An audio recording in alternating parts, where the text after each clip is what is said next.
Seacrest about season 2? We can't do that. We can't do that. There's already too much out there. We introduced new cast, new people into the cast. We spent time with characters we didn't get to spend much time with last year, like Joe's character, Steve Harrington. So it's been a lot of fun. Some of the fun of the first season was people discovering it, so we do want some aspect of discovery, but now it's like anything you release, people nitpick it to death and look at every detail, so we're trying to keep some mystery there. It's funny, last year there were like cast members, who I won't name, but who revealed the entire plot to media outlets. No one paid any attention to it, so this year we have to be a little more careful.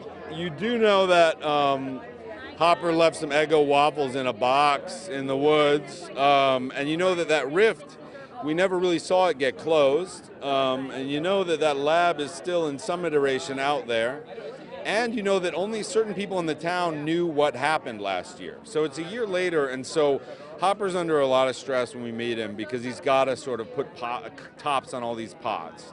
And he's also involved some way in the reemergence of this 11 character, whatever that is. Are Mike and Rebecca reunited? She's back. I think that's all I can tell you is that she's back. What can you say?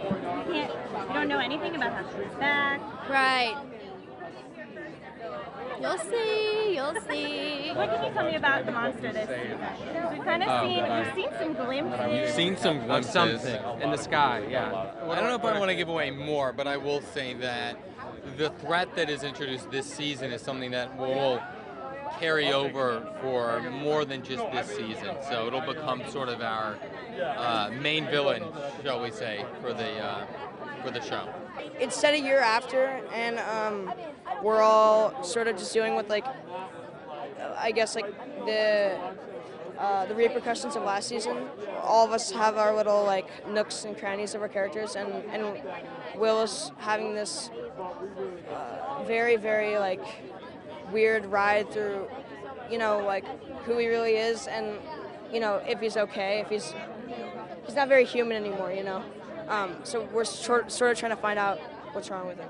I mean, I can't say anything about season 2, but I can tell you basically this year, they basically talk more about Will's, they get more into his storyline, and they'll talk about how the Upside Down affected him.